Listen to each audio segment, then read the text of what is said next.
All right, and we are live. Hi, fam, and welcome to another Lit Author Live conversation. Our author for today is Rudzani Khashane. I hope I'm saying your name right. Who is the Yeah, author you're of saying it all right.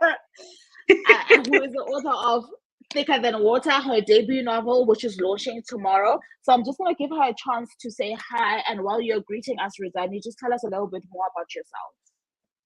Hi, hello to Vuvu and the viewers. My name is Rosemary Khashane.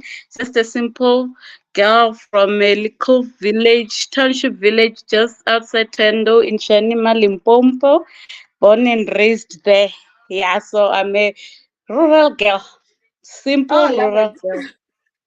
Love it. So can you tell us Yeah. a bit more about why this book and what inspired you to actually get into writing, and especially this specific story? We're going to talk a little bit more about what the book is about, but just to give us context as to who you are as a writer and why you chose to tell this specific story. Okay, I chose this story because this is the type of a relationship that I believe every sibling deserves, and it was inspired by my relationship with my siblings. I grew up in a crazy house. Can imagine with four siblings, eh? So it was hectic. So I've got Oh, no, many there's fond five of you in memories. total. Five. Yeah, we So were there's five of. five, so it Oh, was wow. hectic in the house. So you can imagine, I we can had our imagine. moments. Yeah, we had our moments. So Yes. it was So I'm inspired from a by that. family. I'm from a family of four, so I've got three siblings, one brother who is the eldest, and two sisters. So I can imagine like the case. I can't imagine a fifth person in that scenario, right? So I can imagine the Yeah, noise, and I the actually chaos. have one brother too. Oh, So really? it was I him can and four imagine. females. Oh, You I can feel sorry imagine? for him. I feel sorry for him. All right, so that's Yeah. lovely. So when did your whole love for writing or the idea of actually creating a book of your own come about? No, it actually started from a very young age. So I'm a bit Mm-hmm. short in stature and I'm a bit overweight. I can say I'm a bit chubby. So Mm-hmm. I was typically bullied. So that's how I discovered. So writing was sort of like an escape for me. I Oh, I was in love my it. own world where I got to to escape the realities of this world. So that's how I discovered my passion for writing, and also how I discovered that I can actually do this. So Mm. Okay. So, like, people often say that, the writing journey is a very lonely one. I love the fact that you also use it for therapy. But yeah, did you have moments during your writing journey? Because as an indie author, I suppose you come across different challenges as you're writing, right? So, did you have yeah. moments during your writing journey where you felt like, maybe this is my story and no one else should read it, or maybe I don't know if anybody else is going to be interested? Like, what kind of fears did you have while Yeah. creating the story? You don't even want to know. There are lots of fears. It's actually, uh, it's it was a very complicated journey since I'm an indie author. So you can imagine, I tried Mm, finding a publisher, but my writing was still a mess. So the mhm, rejection was there. mm, But then we continued, the journey continued up until I found Ronald Davis from Novas Printers. Was the one that mhm, introduced me to the late Krish Govender. I was actually on the verge of giving up because at some point it felt like, no, I'm never gonna come all right. This is never gonna come all right. I met the late mm, Krish Govender. May his soul keep resting in peace. He taught mm, me almost everything that I need to know. So after that, mm, unfortunately, while we were still continuing with this journey of the book, he passed on even before I could meet him. So mm, you can imagine how oh, heartbreaking that was for me. mm, Just mm, talking to someone a few days, and then a few days later, you see a WhatsApp status from his phone saying he's normal. So after that, mm, for me, it was back to square one. mm, I was stuck. I felt like I had no one by my side. Yes, my siblings are mm, there and everyone that I can talk to is there, but they do not understand how this author life works. You know, they do not understand. Yeah, so it was very, very, very complicated up until I met Katumestro.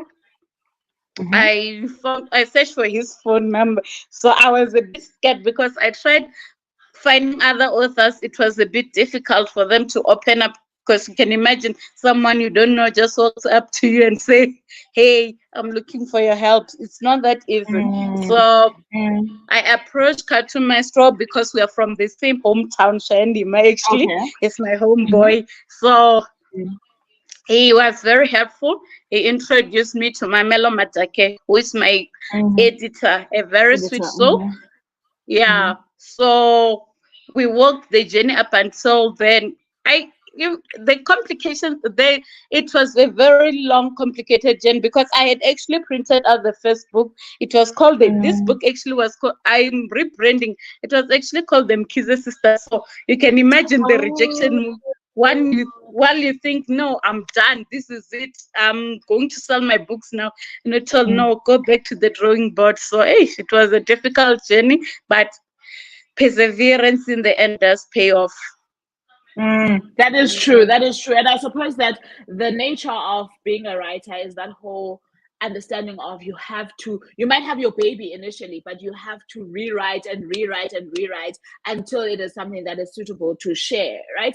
So for me, I love it because I think about it as a refining situation, right? Like just like how they talk about, like when you're making gold, when you're making anything precious, there has to be a redoing and a redoing and a redoing until you have that final product out.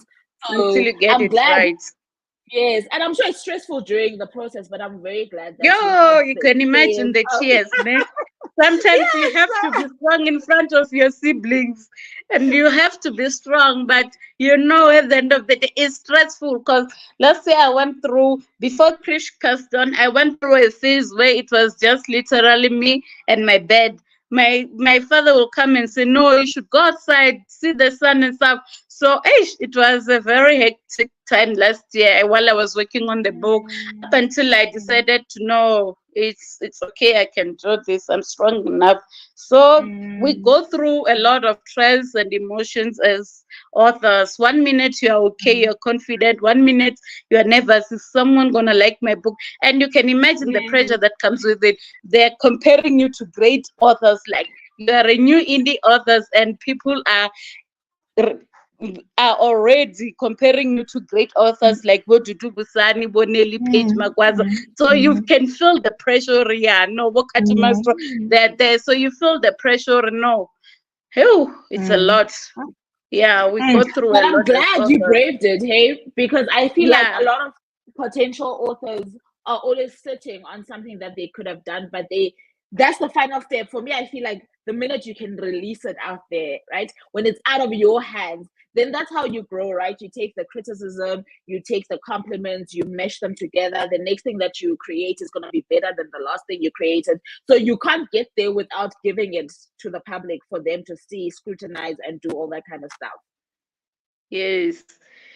It's actually tough, but you do have to grow a pair and understand that not everyone, at the end of the day, not everyone is gonna like you. I once watched an interview where you were telling one of your guest authors here that you write the book that you want people you want to read. Yeah, so I go by that phrase. Sorry. No, let me write the book that I want to read. And it's important for you to be able to give, because I feel like that's how you write from a place of being genuine, right? You're not thinking about the audience. You're not thinking about who might do what. This is the story that is born in you, and that's the story you need to tell. And the people that need to hear that story, you have to have faith that they are the people that will pick up the book, right? And yes, there'll be people that are not interested in the story that will pick up the book, bash it because it's not their story to hear. But the people that are meant to hear the story, when they pick it up, they will have positive input, right? And they will have positive feedback on it. So don't lose heart, because I'm pretty sure now that you are launching tomorrow, that a lot of people are going to pick up the book, and a lot of people are going to have a lot of things to say. And for me, I want you to take those things and put them like in a treasure box, right? to be the things that inspire you, to be the things that grow you for your second book, your third book, your fourth book, because we do grow. Like you said, you're being compared to people who have 7 books, 5 books out, and this is your first book. So don't be intimidated, because even those people had to grow at some point, right? Yeah, we all have to start from somewhere. Yeah, we Yes. all have to start from somewhere. That's a very important thing to keep in mind. And you know what? And I know that as a creative, it's very hard sometimes when all you seem to get maybe is criticism, because like I'm saying, people will pick up the book and you'll find that the most loudest people are the people that are probably not going to like the book. Do you get what I'm trying to say? The people who like the book are more gentle, they're more, you know, this is the story that I was meant to read. And the people that don't like the book are gonna be here. So take heart, if this is what I'm trying to say, take heart and make sure that you don't throw the baby out with the bathwater type of situation, right? This is your baby, the baby that you were given. You've given it to the world, and you need to allow the world to groom you into the next child that you produce for the world, if you hear what I mean. Thank you for that advice, Vuvu. I'll treasure those words. So this one, I want to start talking about the book. So I absolutely love the job that was done on the cover. So my lighting is not so great. I want to put up, I'll share this that I had on my blog, right? That's the cover. So in case you guys can't see properly, right, there's 2 women in this cover. One is facing one direction, the other is facing the other direction. We don't see their faces. Their faces are covered in flowers. I want to say these are lilies. I might be wrong. I'm not so good with that kind of stuff. Are these lilies? Yeah, I want to say these are lilies, and there's like a tree that's growing from these 2. So obviously, I feel like these are the 2 main characters from whose perspective we hear from in the book, that being Z and Zo. Can you talk to us about the inspiration of the cover, because I think this is so brilliantly done? Can I just give a shout out to the cover designer, who is Peter Moncho? Never heard of them, but this is very beautiful. Thank you. No, we wanted something unique, something that will grab your eye instantly. A lot of people, once they see this cover, it grabs you. We wanted something that speaks to a reader, or no, I'm unique. We worked hard on this cover. So my editor, Mamelo, was involved from the start to the end. Shout out to Miguel. She was there with me from the beginning to the end. So we wanted something that will totally grab the readers, because of the feedback I'm getting about the cover. You're also saying it now, it grabs you. Once you see the cover, really is gorgeous. That's what we want. That's what we were aiming for. I love it, because especially after you've read the book, I think I mentioned this in my blog review, that it also makes more sense once you've read the book, because it just shows you just the beauty of sisterhood, and how that, like, I think in the blog I say that's the place where your flowers should be allowed to bloom, right? And I see that in this cover, and I love the fact that these women are faceless, because then that makes it easier for people to identify. I don't know if people will realize that once you don't have like a full face, right, on a book cover, it makes it easier for me to say, oh, this could be me, this could be anybody. It makes it's not yes, and it makes it easy for the story to translate in that manner. So I think this cover is brilliantly done. I'm going to give you the floor right now to tell us what the story is about. We will then go into chatting about some of your themes, some of your characters, but I want it to be you who tells us what your story is about. My story is about 2 sisters, mainly Zobuhle and Zintle. I wanted to show through the story that people are unique and love is unconditional. Love comes in many sizes and many forms. I wanted a story that shows a strong sisterhood bond, or because that's how I was raised. I've got strong sisters, so that bond, we might fight. We have our moments.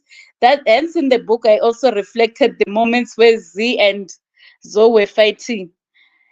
It is literally something that I wanted it to be relatable. I wanted the characters to be relatable.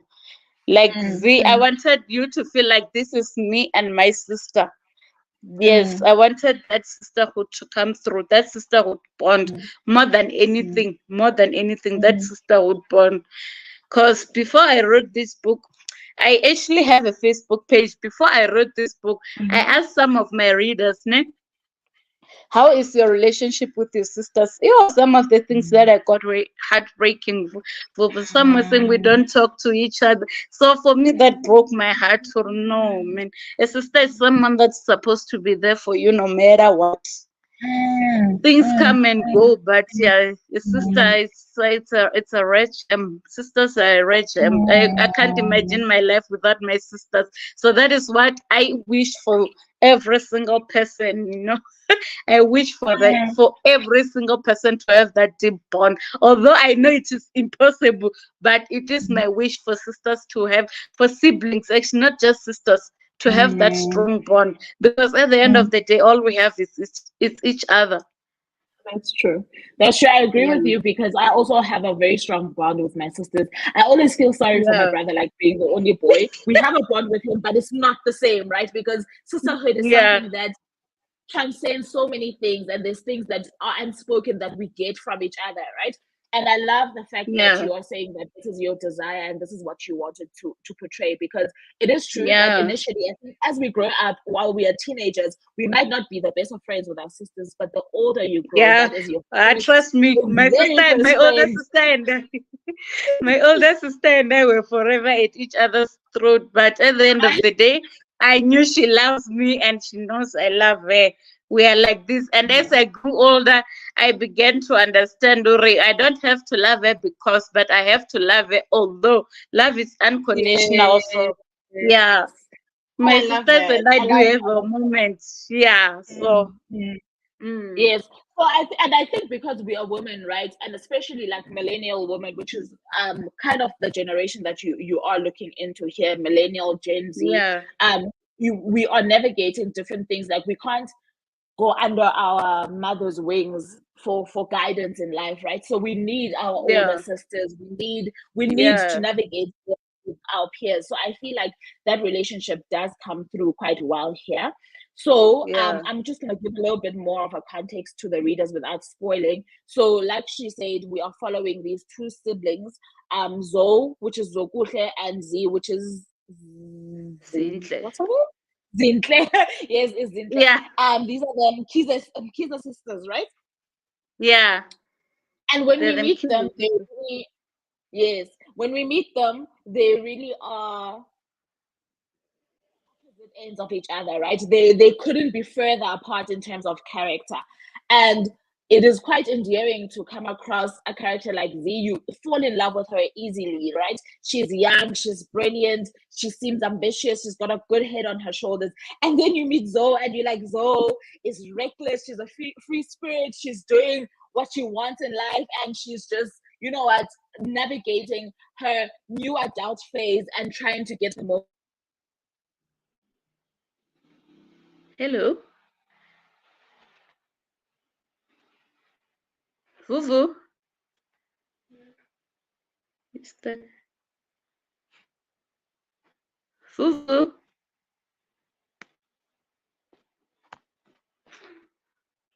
Yay, Martin.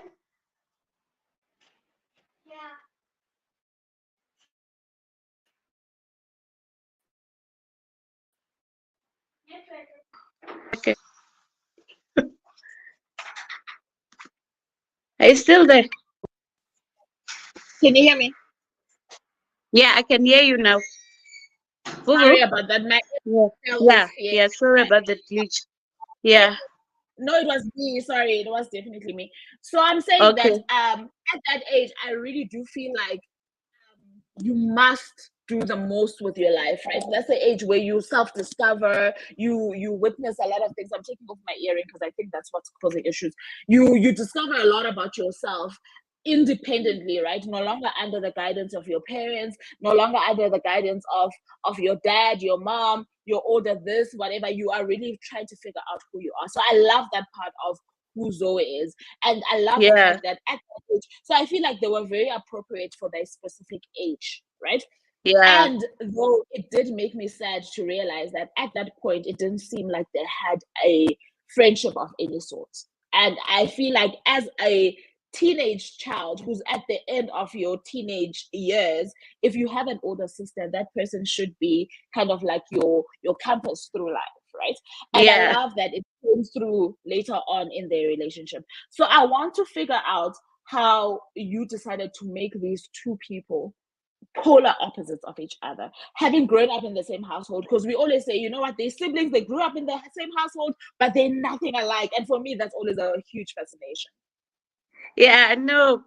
I just said it because, I grew up watching these American rom-com movies where you see this other sister is popular, and then you see this other sister is a nerd. So that for me was always fascinating. Mm, That's how I came mm, up with the characters. mm, So it mm, was always mm, fascinating. You find that the other sister is fabulous.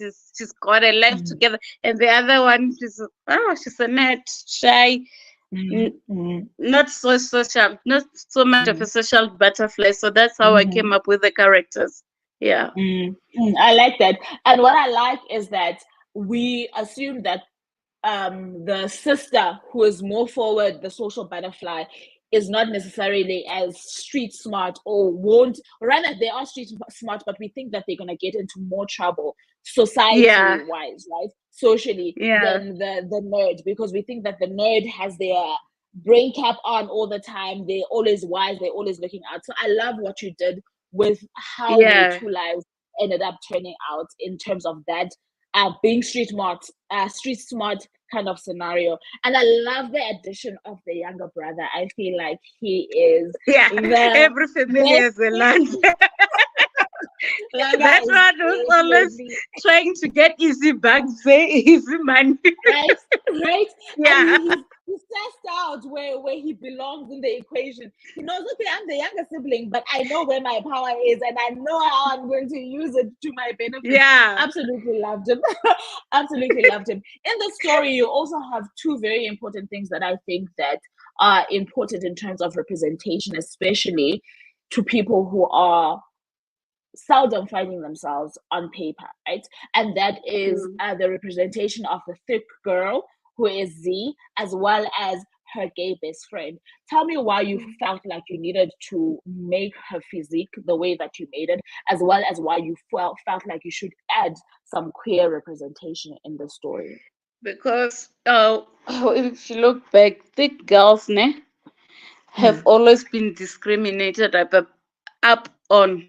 It has always been the thin girl at the forefront of things. You talk mm, models, you talk everything. It was always thin girl up until recently. So I just wanted to show that it doesn't matter what shape or size or form you come in. Yes, at the end of the day, you're still a lovable human being. You are you, and you are unique, and you should accept mm, yourself for who you are. Yeah. mm, That's a very important Because statement, and especially I feel like in the world in which young girls are growing up these days, in terms of having yeah. social media, having all these body goals that people are shoving in their faces. Yes, back then you had your magazines, you had your TV. I don't think that it was as bad as it is now, because everywhere you turn, there's this view of what a perfect body should look like, and I think that Especially with filters now.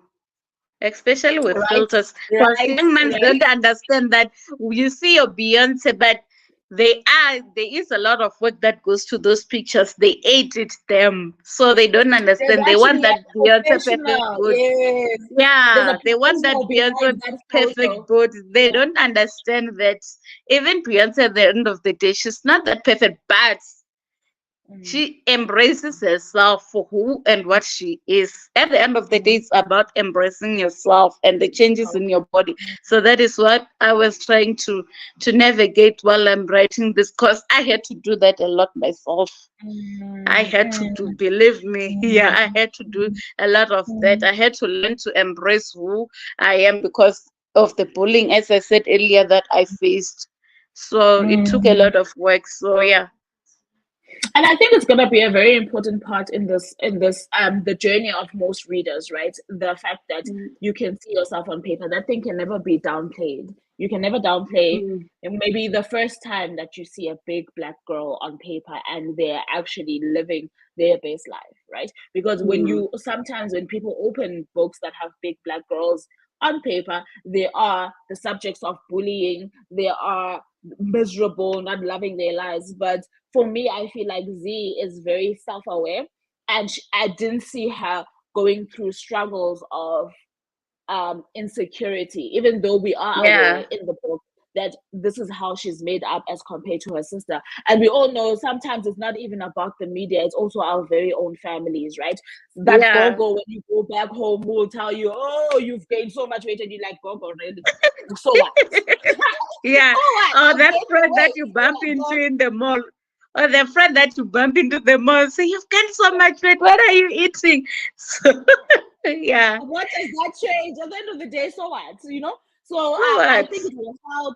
It will the fact that it's not the main focus also of the Z character. I think it will help anyone who looks like her to realize that there's more to themselves Yeah, than there's more to what life they look than weight like, right? issues. Yeah, there's more to Exactly, life. exactly. And I Yeah, think that that comes across very well. So I want to talk again about parenting because I think that's one of the things that I hang on to in this book.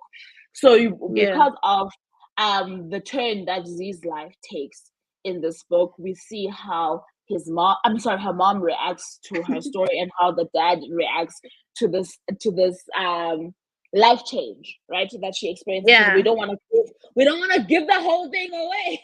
So just tell me what your idea around the different reactions to this big thing that happens in this teenager's life was about, Oh, because I know that for a fact growing up, that was like the boogeyman or whatever you want to call it, right? That there are yeah. certain The milestones elephant that in you the shouldn't, room.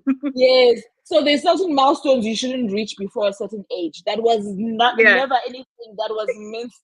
So if it should have ever happened, you would have had to figure out how you're gonna tell them that you know what, you went ahead of time and did the things that you were not meant to have done yet.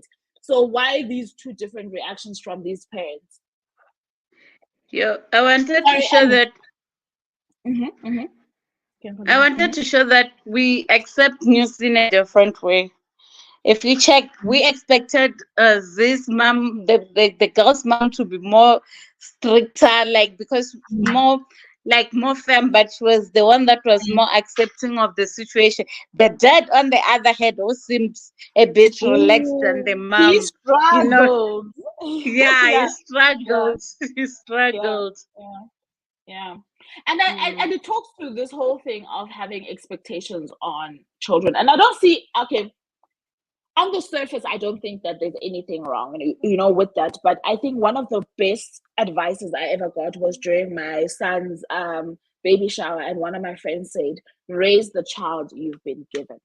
Right? And Yeah, I've carried that with me forever because you will be given different children, which means that these children will not be the same. And how you yeah, raise them needs to be very individualistic, right? So you're raising the child that you've been given outside of societal expectations, outside of what your community or your family might expect. So I feel like to a degree, Z's dad had difficulty because he had the what are people gonna say? I had so much expectation for you. You yeah. have High disappointed me. expectation. Do you get what I'm trying to say? You have disappointed me. And I'm not saying a parent can't be Mm. disappointed, but I'm saying that there needs to be a soft landing for when these kind of situations happen. Right. And I think Yeah, that's very loud in the way in which you have told that relationship after this big thing happens in Z's life. yeah. He certainly had high expectation. She was his pumpkin. Yes, This yes. little You could do no pumpkin. Yeah. wrong. So You could do no wrong. yeah, Yeah. he certainly in his eyes she was still that little 5 year old. I think somewhere at some point in the book she also told him she was calling her pumpkin and she told him it was cute when I was 5.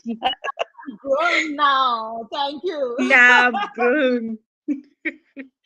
to the theme of friendships in this book. So with Z, we realize that because she's the nerd, because she is who she is, homebody, everything, she hardly has a group of friends. She has that one special person that she goes to with everything that she is, who is very Yes. supportive, right? That's the gay best Yeah. friend. And then with Zoe, because she is the social butterfly that she is, she has a group of friends. But ultimately, as the story proceeds, we realize that um to an extent, right, it's better to have the small circle than to have the big circle who doesn't show up when times are tough. Talk to me a bit Yeah. about that, because like you say, you grew up watching these American sitcoms, and they give this illusion of friendship never dying, friendship never, how that they're friends from Yeah. The varsity BFFs until they get forever. married, until it's so unrealistic. But this shows that there are things that happen that people find unforgivable or people can't transcend. Why did you want to bring that into the story that you were telling? I wanted to bring that to show that life can happen. We plan, but God decides at the end of the day. Anything can happen. At the end of the day, friendships will be tested, no matter how Mm, close you are. As friends, mm, it's up to us as friends. We're gonna fight, but it's up to us as friends to pick up the pieces and try mm, to glue them back mm, together as much as we mm, can. mm, If it's mm, broken beyond repairs, fine, all is good and mm, well. But if we still can pick up the pieces and glue them back together, why not? mm, So mm. yeah, I also want to touch on the dynamic of the kind of romantic relationships in Zoe's circle, right? So there's the yeah, engaged couple who I don't want to give away too much about, right? Because I feel like at the center of your story is Z's story, and Z's story is entwined with that story. But I wanted to talk to how I feel like at some point, women, especially Black women, South African young women, are being driven to chase this idea of marriage being a goal or marriage being the prize, and compromising themselves to an extent where they would put up with most anything, right? And having the older generations telling them to make a zela, etc., in order to keep this person who isn't necessarily always trying to keep them. Why this narrative as well in the story? Why did you have to bring this in, especially in the way in which it plays out, right? Because there's a bit of understanding, there's a bit of communal truce that happens, right, in how this relationship goes forward.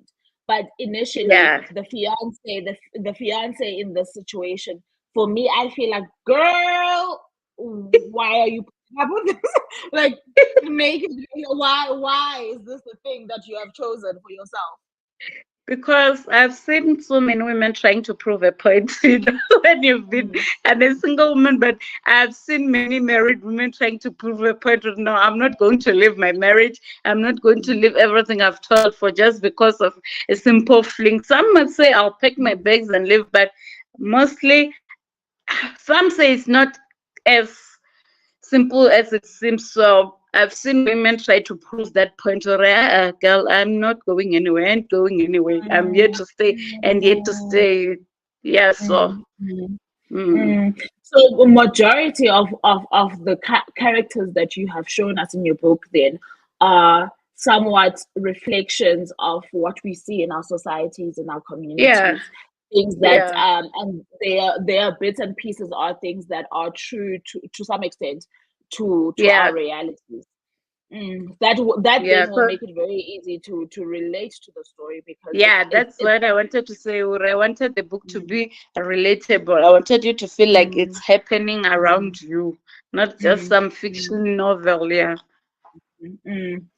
I hear you. I hear you. I I love wanted the how book. you then take us Yeah. through this journey of Z becoming what she becomes at the end of the book, right? How she Yeah. navigates keeping her promise to her parents, as well as being herself as well. Like, there's a lot of self-discovery and character development that happens in the Z character as she navigates having made I won't call it a mistake, because it's not the kind of thing that I think should be labeled as such, but having Yeah. gotten into the situation that she got herself into, how she then learns and grows from there, I think comes out very, very, very clearly.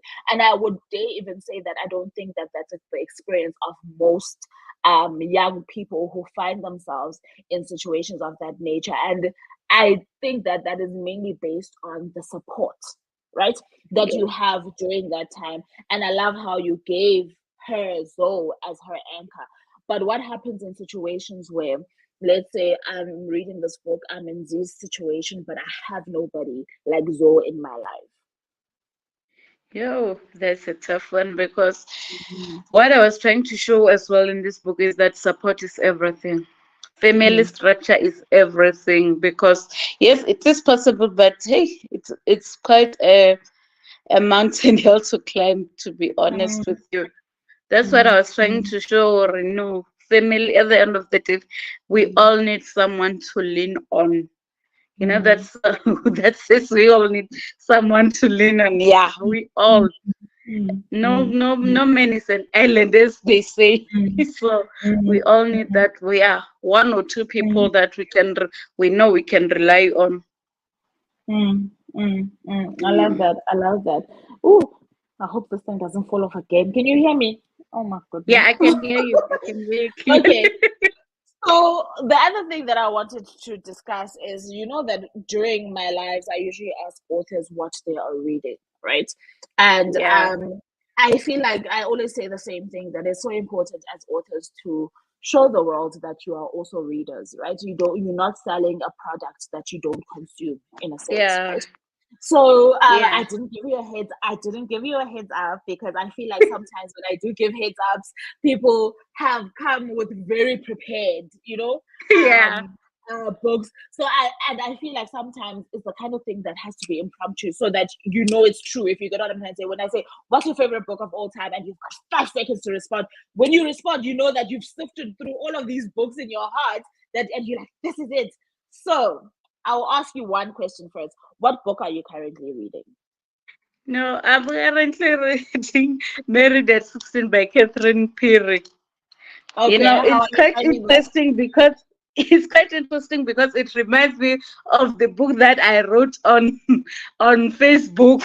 Also, the stories are a lot Oh, similar. Where this young lady comes into a mm, polygamous situation to a man married with mm, 3 or 4 more. In my story, I think the husband was married to to 3 other women, and I also think mm, on Catherine Perry's book, also Married at 16, it was also mm, the same thing. So it reminds me a lot of my book day that I wrote on Facebook. mm. Yeah, as Okay, I tell said, us I a bit started more on about that.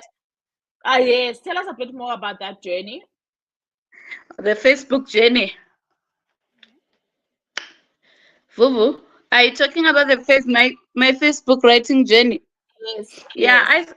it started a while back, when I was reading these authors that are writing this gangster. I was actually laughing about it with my editor.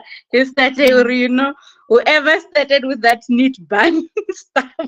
mm, It was like mm, when Pet started with that. I mm, tied my hair into a messy bun and stuff. That's how my love of writing on mm, Facebook started.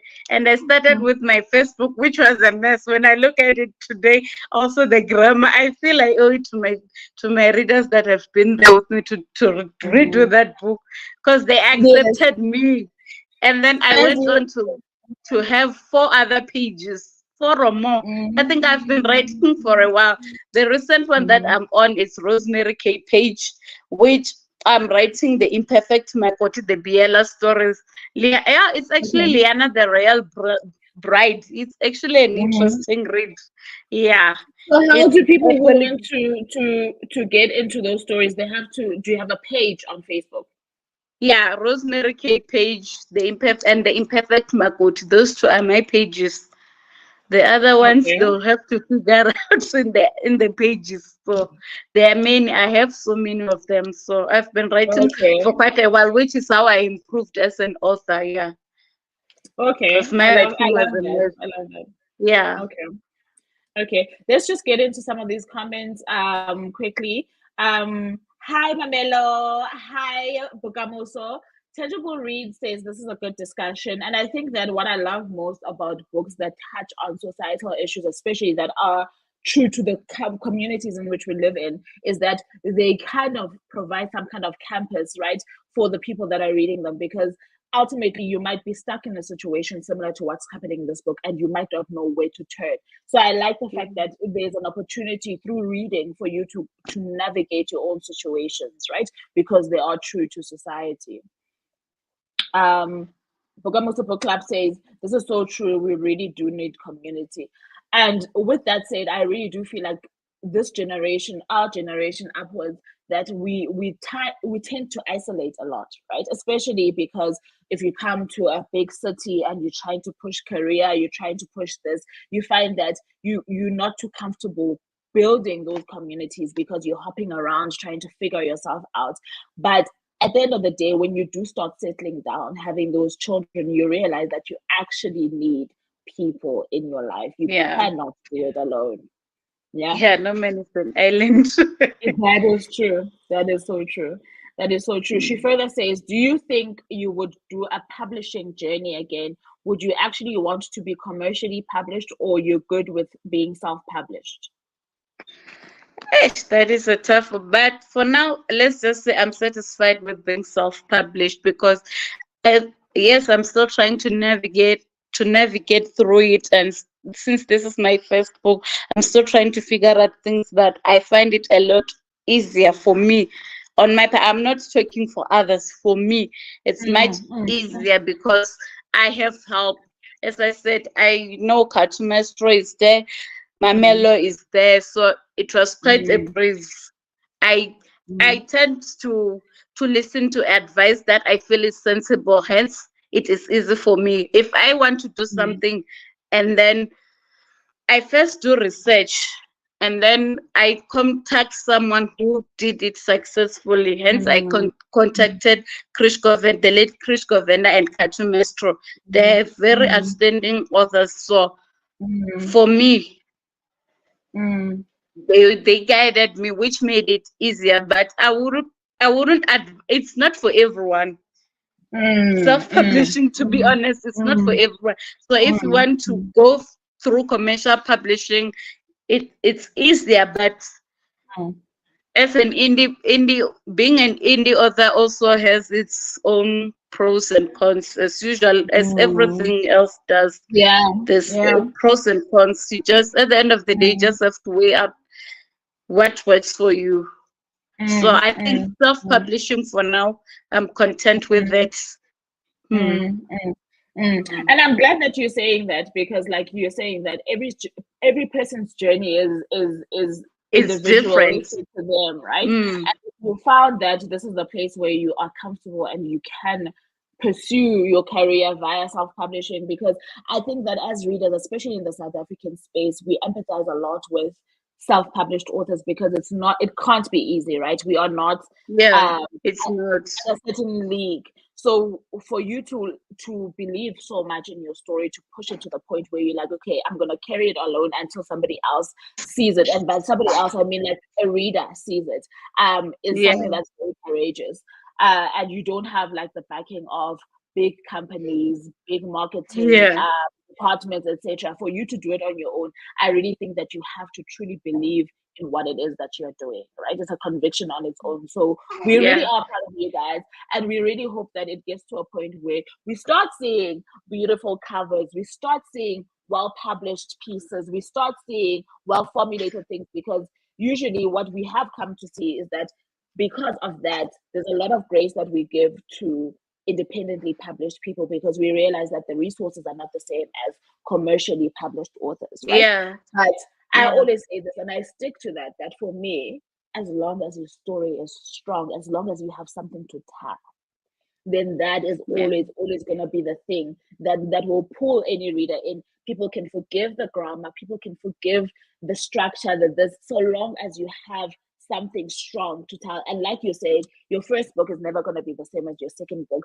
As the time progresses, it will get better and better, you know? Better. And I like that. And I like the fact that it allows also like your your readers from the start to grow with you as well, right? It's not this piece of work that was created into perfection from the start. People can see, oh Yeah. no, we can see Rudzani has now grown. By the time she gets to book 3, everybody's on, oh my word, the character formulation, everything else is now bigger than it was when she first started off. But you can't get there if you don't start, right? If you don't, like I keep saying, if you don't push this baby out into the world, it can't give you like the fruits that it's meant to give you. So Yeah. I get you saying every journey is different. So back to your reading habits, ma'am. I am going to ask you the questions. Like I'm saying, I'm putting you on the spot.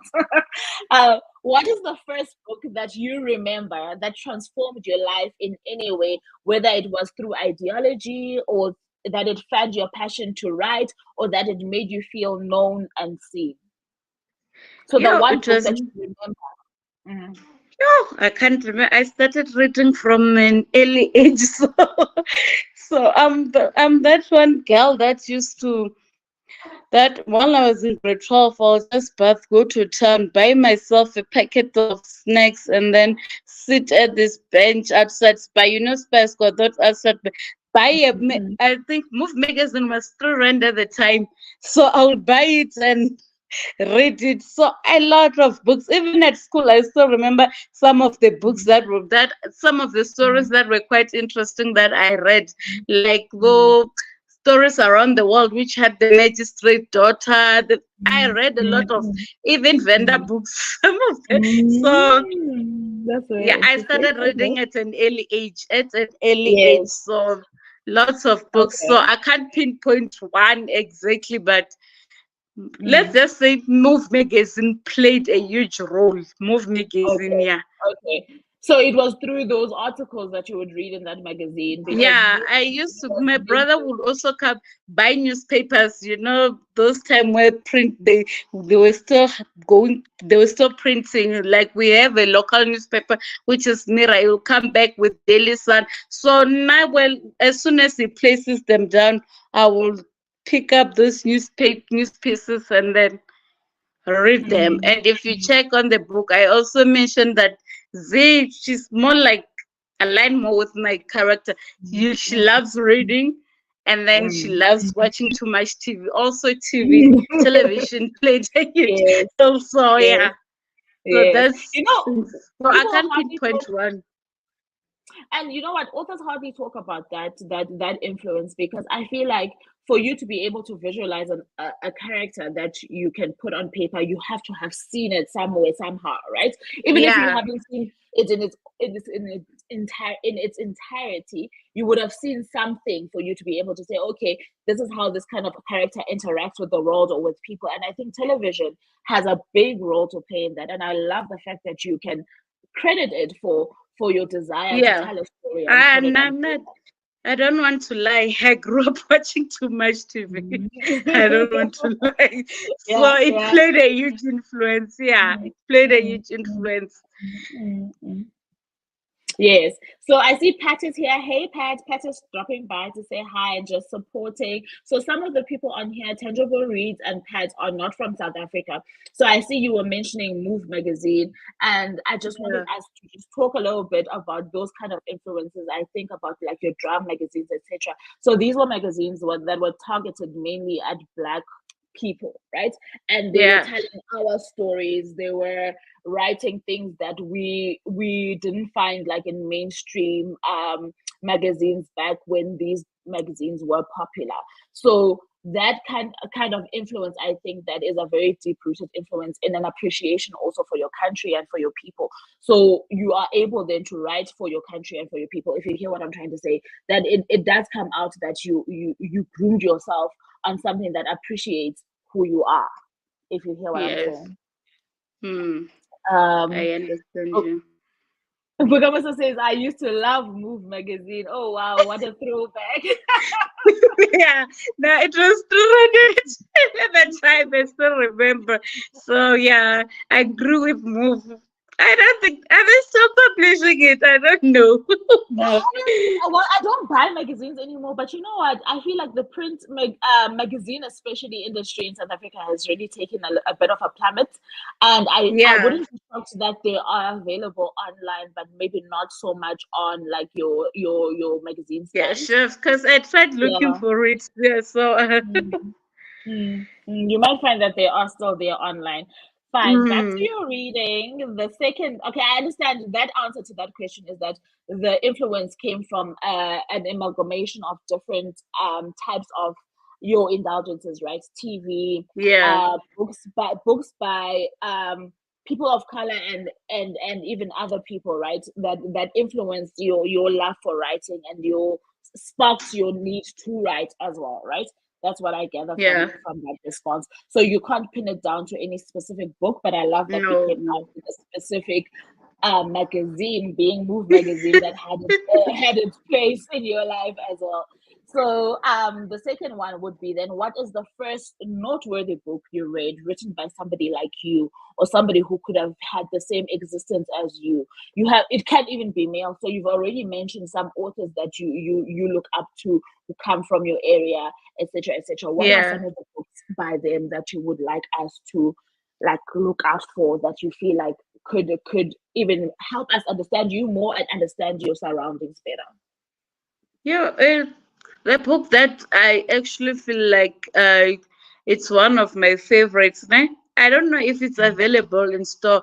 In grade 12, I did this book called Mind Boy. My phone is going to switch off. Mind boy.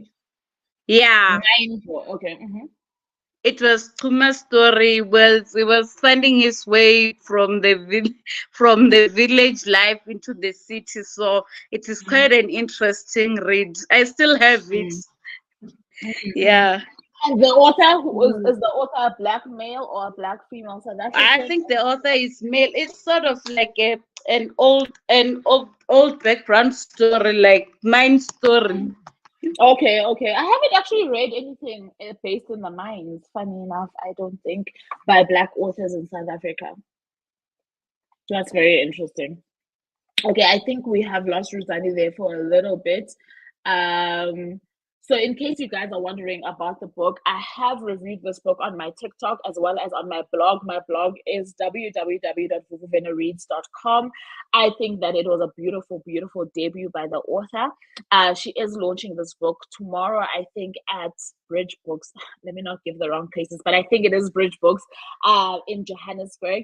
And I think that she did a stellar job in the kind of conversations that she sparks through this book. The themes that she does cover include parenting, they include the sisterhood bond between biological sisters, include the need for those bonds, friendship, betrayal, infidelity, teenage pregnancy, and how we can all grow up in like the same household but be treated differently and come out differently, and how it is so important that we leave room for our children to bloom and blossom as they are, being who they are in our midst. I hope that the author is going to come back. I think maybe it's a network disconnection issue. I see Pat was greeting Rudzani. I think she will definitely be back to see this. So saying, Rudzani, I'm from the UK. Nice to acknowledge you. Thank you for being here, Pat. And Peter is saying, yeah, Move magazine is discontinued. We only have Bona magazine now. Bona magazine. Guys, I mean, I remember these magazines being at their peak because this was where Black women who were making it would go to find style, to find conversations that were relevant to them back in the day. I dare even include like your drum magazine in here in this it's probably like the pioneer of this kind of thing in any case. And I can't believe that they are dwindling off, but I also don't buy magazines anymore, so it goes to show. I just have one more question for Rudzani if she does return, but if you guys are curious about this book, like I'm saying, you can see the review on my channel, sorry, on my TikTok as well as on my blog. And yeah, if she isn't back within the next 2 minutes, we will call it a day in case you guys wanted to see how that cover looks like. I think this cover is so divinely done, so beautifully done. And it is by a designer called Peter Moncho. and it is very striking and very amped for that is being told. So I absolutely love covers that speak truth to the story, that are not haphazard and not just weirdly chosen, right? 5 more minutes left of the live. If you guys don't know, I also have a podcast. So if you want to share this, sorry, 2 seconds, the author is calling on my phone.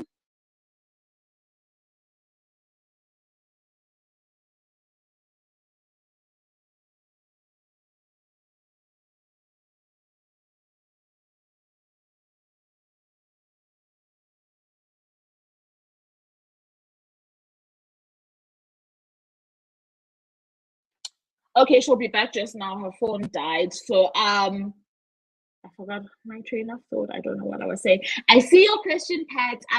You said you can Vuvu, can you put the details of the book, as it has the same title as Kerry Washington's memoir? And I actually wanted to ask the author about that as well. So her book is thicker than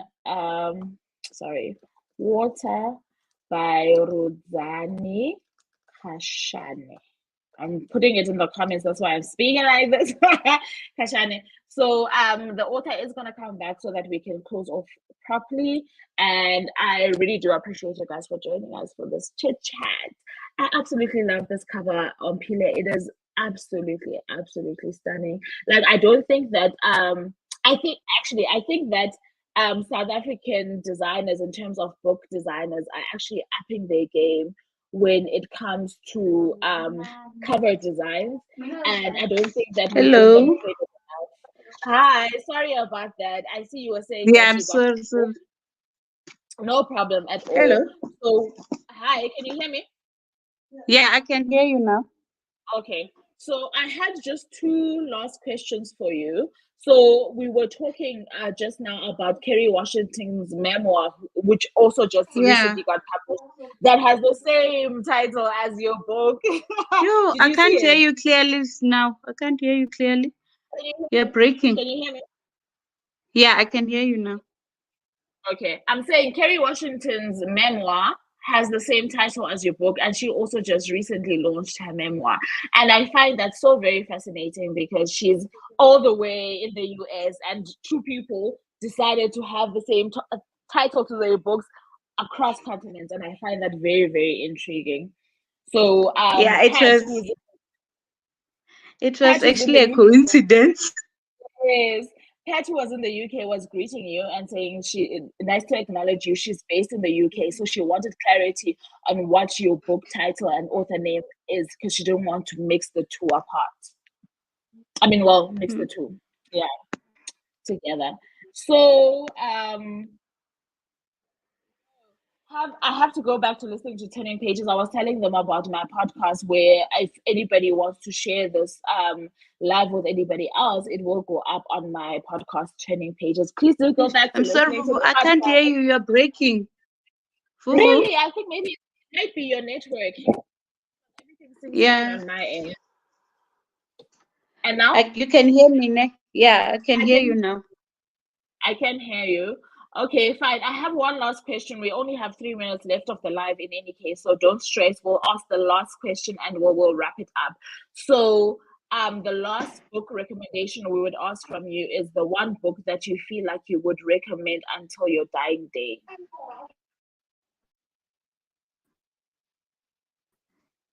Rudzani, are you still there? Hi, Rudzani.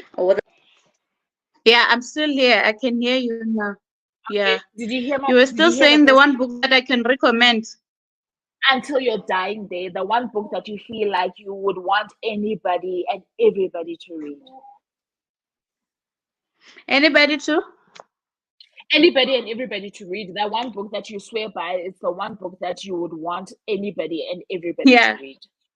For me, it's still Mind Boy. That book was it's still my favorite to this day.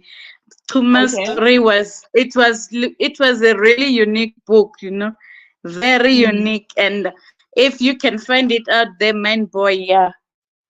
What's the author's name? Mind Boy. So that I can put it. Do you know what the author's name is?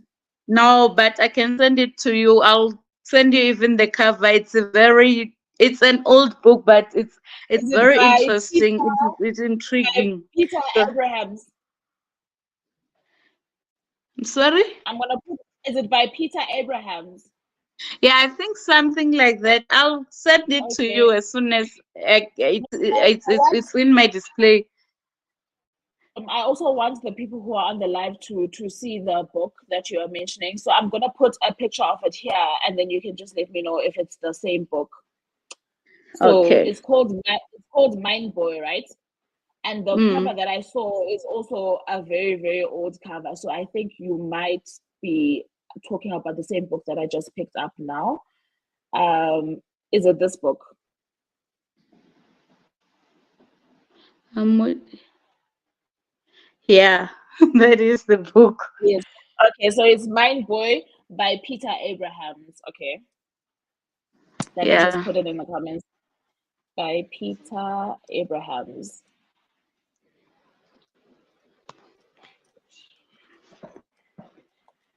Okay, so it's set in one of the South African mines.